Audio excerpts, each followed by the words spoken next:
नमस्कार, मैं दीपक कुमार आप सभी का स्वागत करता हूं दादा डायलॉग में।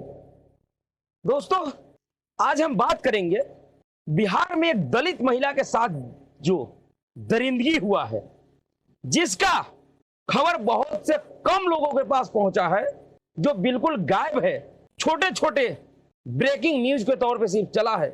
जिस तरीके का दरिंदगी हुआ है बिहार में, खास करके राजधानी पटना में, अगर इस तरीके का दरिंदगी अगर भाजपा शासित किसी राज्य में हुआ होता है तो आज इस देश का तमाम दलाल, मीडिया, पत्रकार और चैनल वाले इस महिला के घर पे अपने पूरा टीवी स्टूडियो बना दिया होता और कम से कम हफ्तों महीनों तक यह खबर सिर्फ देश ही नहीं पूरी दुनिया में फैल गया होता। क्या कारण है कि गैर बीजेपी शासित राज्यों में कितना भी भयंकर दरिंदगी घटनाएं घट जाता है, लेकिन उस दरिंदगी के ऊपर इस देश का कुछ दलाल, संगठन, कार्यकर्ता और पत्रकार और टीवी चैनल चुप हो जाते हैं।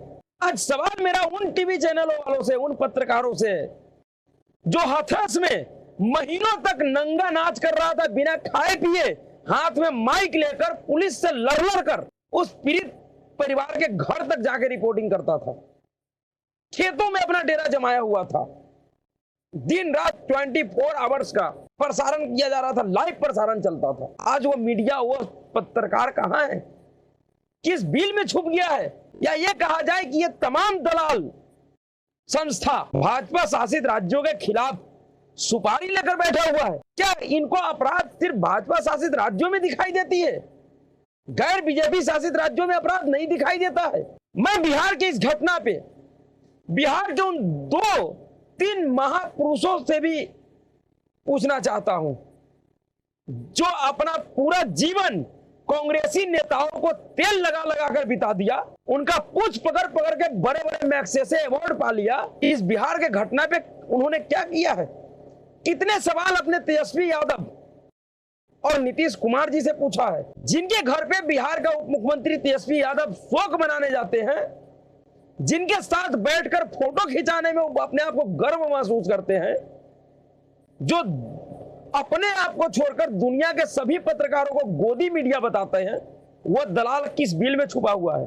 क्या सवाल पूछा है उसने? सवाल उन दलित के दलालों से भी है जो गैर बीजेपी शासित राज्यों में दलितों के नाम पे दलाली करता है, ठेके लेकर बड़ा बड़ा विरोध प्रदर्शन, बड़ा बड़ा पैदल मार्च निकालता है।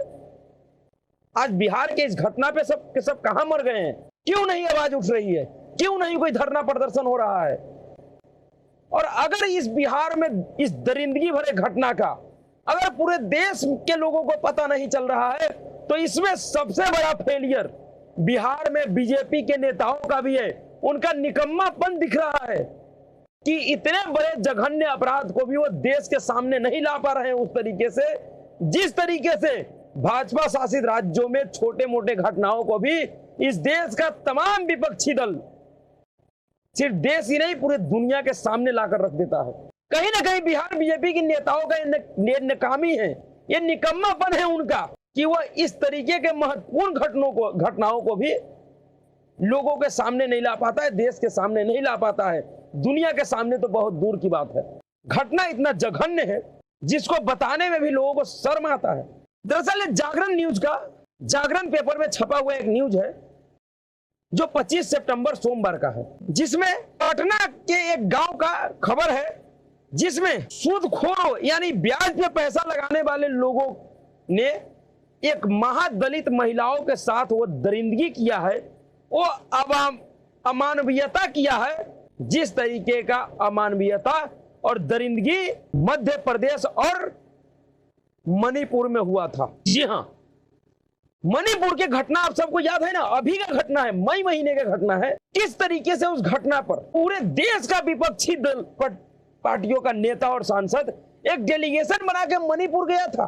किस तरीके से भारतीय जनता पार्टी के साथ पार्टी के नेता और सरकार का पूरे देश ही नहीं पूरे दुनिया में बदनामी हुआ था। मध्य प्रदेश में घटना घटी थी जो कि वीडियो वायरल हुआ था, पुराना वीडियो था, लेकिन उस पुराने वीडियो को लेकर कांग्रेस पार्टी और उनके दरबारियों ने, उनके टूल किट गैंग ने इस देश में एक ऐसा माहौल बनाया कि भारतीय जनता पार्टी दलित और आदिवासियों का विरोधी है, तो फिर बीजेपी की नेता बिहार से लेकर राजस्थान तक में इतनी महत्वपूर्ण घटना घट जाती है, उसको मुद्दा क्यों नहीं बना पाता? क्या बीजेपी के नेताओं को भी डर लग रहा है जेल जाने से?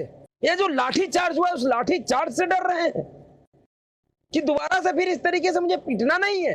क्या सारा का सारा मलाई मोदी जी के नाम पे खाना है इन लोगों सभी को? ये दुर्भाग्य है बिहार बीजेपी के लिए कि वो इतने महत्वपूर्ण मुद्दों को लोगों के सामने नहीं रख पा रहा है। जिस मुद्दे पे इस राज्य में बवाल होना चाहिए था, जिस मुद्दे को सिर्फ देश ही नहीं पूरी दुनिया तक पहुंचाना चाहिए था, उस मुद्दे पे भी बिहार सरकार के साथ ही साथ बीजेपी के नेता भी खामोश है। छोटा मोटा कोई प्रेस कॉन्फ्रेंस किया होगा, छोटा मोटा कोई बयान दे रहा है, लेकिन जिस तरीके से इस मुद्दे को उठाना चाहिए उस तरीके से नहीं उठा रही है। अगर एक मनीष कश्यप पूरे बिहार सरकार को कटघरे में खड़ा कर सकता है, पूरे बिहार सरकार के नाक में दम कर सकता है, तो भारतीय जनता पार्टी के पास बिहार में बड़े बड़े नेता है, बहुत बड़ा संगठन है, बहुत बड़े बड़े लोग पार्टी के पैसों पे अपना परिवार चलाता है। वो लोग इस तरीके का काम क्यों नहीं कर पाता? दरअसल खबर है कि 15,000 रुपये का ब्याज का नहीं चुका पाने पर महादलित महिला को पहले निर्वस्त्र किया गया, फिर उसे पीटा गया, उसके बाद उनको मूत्र पीने पे विवश किया गया। बताइए कितना यह अमानवीय घटना है, किस तरीके का दरिंदगी हुआ है, वो भी महादलित महिला के साथ। शनिवार की रात इस घटना के बाद रविवार को स्थानीय खबर है कि बिहार की राजधानी पटना के एक गांव में सूदखोर दबंगों ने अमानवीयता की सारी हदें पार कर दी। पति द्वारा लिए गए मात्र 1500 रुपये कर्ज का ब्याज नहीं चुका पाने पर महादलित महिला को निर्वस्त्र करके पीटा गया। इससे भी मन नहीं भरा तो उसे मूत्र पीने को विवश किया गया। शनिवार की रात इस घटना के बाद रविवार को स्थानीय थाने में पीड़ित के बयान पर गांव के ही पिता पुत्र पर नामजद और 4 अज्ञात पर प्राथमिकी दर्ज किया गया।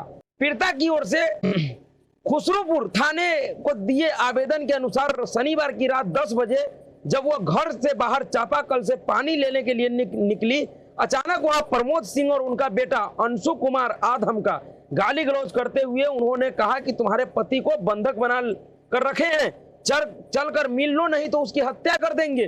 पति की खातिर उनके साथ चलती प्रमोद सिंह के दरवाजे पर पहुंची तो देखा कि वहां 4 लोग और मौजूद हैं। वह चारों लोगों को पहचानती है लेकिन नाम नहीं जानती।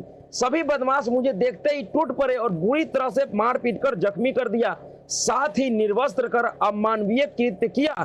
किसी तरह उनके चुंगल से छूटकर नग्न अवस्था में ही घर की ओर भागी। रास्ते में भैंसुर मिले जो घर ले गए। बाद में पता चला कि बदमाशों ने पति को बंधक बनाने वाली बात उनके साथ अमानवीय कृत्य करने के लिए कही थी। एसपी ग्रामीण सैयद इमरान मसूद ने बताया कि जांच के दौरान पता चला कि अभियुक्त पक्ष और पीड़ित के बीच पैसे के लेन देन को लेकर विवाद चल रहा था। पीड़ित ने जो भी आरोप लगाए हैं उनकी जांच की जा रही है। मारपीट की घटना की पुष्टि हुई है। अन्य गंभीर आरोप के संबंध में जांच किया जा रहा है। सारे अभियुक्त घर में ताला लगाकर फरार है। उनके सभी संभावित ठिकानों पर दबिश दी जा रही है। यह हाल है बिहार में दलित महिलाओं के साथ। इससे पहले दरभंगा में भी इसी तरीके का घटना घटा था। कुछ दिन पहले वहां पे भी एक दलित समाज के लोगों को उनके अंतिम संस्कार को करने से रोक दिया गया था। सिर्फ रोका ही नहीं गया था, उस समाज के जिस व्यक्ति का मृत्यु हुआ था उसके डेड बॉडी को फेंका गया, उसके ऊपर पेशाब किया गया, पता नहीं क्या क्या किया गया था। लेकिन दुर्भाग्य यह है कि बिहार बीजेपी के नेता इतने निकम्मे हुए जो इस मामले को जिस तरीके से उठाना चाहिए, जिस तरीके से इस पूरे मामले को लेकर बिहार सरकार को घेरना चाहिए, वह इसमें नाकाम रहते हैं। जिसका कारण है कि ऐसे ऐसे घटनाओं से बिहार के लोग रूबरू नहीं हो पाते हैं। साथ ही देश के लोग भी इसको नहीं समझ पाते और उनको ऐसा लगता है कि बिहार में सुशासन की सरकार है। जिस तरीके से पिछले 1 साल में बिहार में क्राइम बढ़ा है, जिस तरीके से गुंडागर्दी बढ़ी है, इसके बावजूद भी अगर बिहार के लोग, देश के लोग अगर यह समझते हो कि बिहार में सुशासन की सरकार है, यह दुर्भाग्य बिहार के लोग और खास करके बिहार के विपक्षी पार्टियों का है। विफलता उन लोगों का है जो बिहार के सही दशा और समस्या को लोगों के सामने रख नहीं पाते हैं। और जो लोग रखना चाहता है, जो लोग बिहार सरकार को नंगा करता है, इस बिहार सरकार के सिस्टम को नंगा करता है, ऐसे मनीष कश्यपों के साथ भी खड़े नहीं होती है। उन लोगों के साथ भी बिहार के विपक्षी पार्टियां नहीं खड़ी होती है। जबकि कांग्रेस पार्टी, चाहे जिहादी जुबैर हो या इस देश का कोई भी ऐसा व्यक्ति, कोई भी एनजीओ गैंग के सदस्य या संस्थापक जो भारत और भारत के सनातनियों के विरुद्ध में काम करता है, उसके साथ बिल्कुल तत्परता और मजबूती से खड़ा होती है। सिर्फ रोड पे ही नहीं, देश के सुप्रीम कोर्ट में भी खड़ा होती है। जबकि भारतीय जनता पार्टी ऐसा नहीं कर पाता है। वो कोर्ट में तो दूर की बात है, सड़क पे भी ऐसे व्यक्तियों के साथ खड़ा नहीं होता जो उनके पक्ष में और विरोधी दलों के खिलाफ काम करते हैं। यह कमी कहीं ना कहीं बीजेपी में है। और जब तक भारतीय जनता पार्टी और उनके नेता ऐसे लोगों को सहायता नहीं देगी, तब तक नैरेटिव वार में कभी भी लेफ्टिस्ट और कांग्रेसी से आगे बीजेपी नहीं निकल सकता है। अगर नैरेटिव की लड़ाई बीजेपी को जीतना है, तो जितने भी राष्ट्रवादी लोग हैं उन सबका बीजेपी और उनके नेताओं को साथ देना चाहिए। अगर आज एक मनीष कश्यप का अगर साथ दिया होता, आज अगर आज उसके खिलाफ जिस तरीके का दमनकारी कार्रवाई बिहार सरकार ने किया, उसके लिए बीजेपी अगर आवाज उठाई होती, तो बिहार में जितने भी युवा सोशल मीडिया कार्यकर्ता उभर रहे थे, उनका आवाज बंद नहीं हुआ होता है। बिहार सरकार के एक एक कार्य को, एक एक घटना को पूरे देश के सामने लाने का काम यही सोशल मीडिया कर्मी करते हैं, यही युवक, नव युवक पत्रकार करते हैं। ये सब कोई करोड़पति घर से नहीं आते हैं, या हम जैसे लोगों के पास कोई बहुत पैसा नहीं है। हम लोगों के अंदर सिर्फ एक जज्बात है कि राष्ट्र के हित में जो भी काम करेगा उसके साथ खड़े हो जाएंगे, उसके लिए अपना समर्थन जुटाएंगे, उसके लिए अपना आवाज बुलंद करेंगे। जो भी इस देश के खिलाफ, इस देश के समाज के खिलाफ काम करेगा, भारत राष्ट्र के खिलाफ काम करेगा, षड्यंत्र करेगा, सनातन के खिलाफ षड्यंत्र करेगा, उसके खिलाफ हम लोग हमेशा अपने आवाज को मजबूत करेंगे। जहां तक सक्षम होंगे वहां तक सवाल उठाएंगे। जितना अपना समझ है उसी के हिसाब से उठाएंगे, चाहे कोई सहयोग करे या ना करे। सहयोग करती है तो अच्छी बात है, नहीं करेगी तो जो अपना राष्ट्र धर्म है, जो अपना सनातन के प्रति कर्तव्य है, उसको तो निभाना ही है। और दलितों के दलालों से भी कहना चाहता हूं कि सिर्फ बीजेपी शासित राज्यों के खिलाफ ही सुपारी लेकर मत रहो। दलित हर जगह रहते हैं और सभी दलितों के लिए एक जैसा नजरिया रखो, तब जाके तुम दलितों के नाम पे अपना ठेकेदारी करना, वरना यह दलाली छोड़ दो कि बड़े बड़े दलितों के नाम पे संगठन बना लिए हो और अलग अलग गांवों में जाके दलितों को सनातन से अलग करने का जो षड्यंत्र कर रहे हो, दलितों को अलग तोड़ने का षड्यंत्र कर रहे हो, अपने इस कुकर्म से बाहर हो जाओ, इसको छोड़ दो। और सही में अगर दलितों का हित चाहते हो तो इस तरह के घटनाओं पे दलितों के साथ खड़े हो जाओ। ऐसे लोगों को न्याय दिलाने के लिए आवाज उठाओ, ना कि इनका धर्म परिवर्तन करवाने के लिए, इनको अपने सनातन धर्म से तोड़ने के लिए।